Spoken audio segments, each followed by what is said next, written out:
নমস্কাৰ ছাত্ৰ ছাত্ৰীসকল আশা কৰোঁ তোমালোক সকলোৰে পৰীক্ষা ভাল হৈছে যি কি নহওক আজি হৈ যোৱা পৰীক্ষাৰ গণিত বিষয়ৰ 20টা কোৱেশ্চন তোমালোকলৈ লৈ আনিছো কোনে কিমান শুদ্ধ কৰিব পাৰিলা চাই লোৱা আৰু কমেন্ট বক্সত জনাবা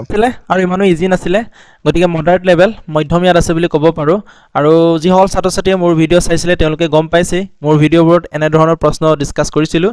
যি কি নহওক আমি কোন কেইটা প্ৰশ্নৰ কোনটো অপচন শুদ্ধ আছিল গুটেইখিনি চাই লওঁ সো 41 ৰ অপচন বি টো শুদ্ধ হ'ব ৰাইট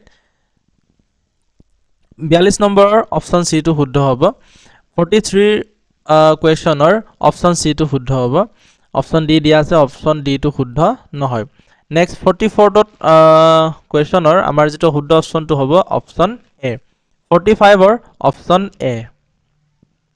46 ৰ অপচন ডি শুদ্ধ হ'ব 47 ৰ 750 অপচন ডি টো শুদ্ধ হ'ব আৰু 48 ৰ অপচন সি টো শুদ্ধ হ'ব 49 ৰ সি অপচনটো শুদ্ধ হ'ব আৰু 50 ৰ ডি অপচনটো শুদ্ধ হ'ব ইয়াত শুদ্ধকে দিয়া আছে 51 ৰ অপচন বি টো শুদ্ধ হ'ব 52 ৰ বি অপচনটো শুদ্ধ হ'ব 53 ৰ ডি অপচন লোকচান 25 টকা আৰু 54 ৰ অপচন বি টো শুদ্ধ হ'ব 55 ৰ 3-10,000 তথা 9 এককৰ সৈতে অপচন সি টো শুদ্ধ হ'ব 3-10 মানে 30 এটো 30,000 বুজাব 30,000 ন ৰাইট আৰু 56 ৰ অপচন এ টো শুদ্ধ হ'ব 57 ৰ অপচন ডি টো শুদ্ধ হ'ব দুইটা সমকোণ হ'ব নোৱাৰে দুইটা সমকোণ হলে 180 ডিগ্ৰী হ'ব আৰু 180 ডিগ্ৰী কলে ইয়াক সৰল কোণ বুলি কোৱা হয় স্থূল কোণ বুলি ক'ব নোৱাৰে সো 57 অপচন ডি টো শুদ্ধ হ'ব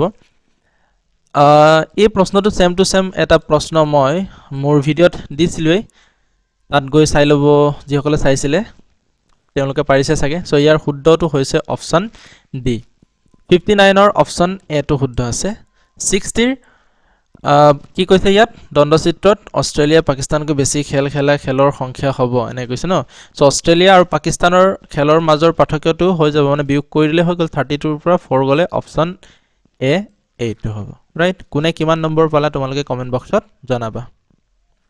ইয়াৰ পিছত আমি ৰিজনিং অৰ্থাৎ মেন্টেল এবিলিটি আৰু আসামিছৰো লৈ আনিম ৰাইট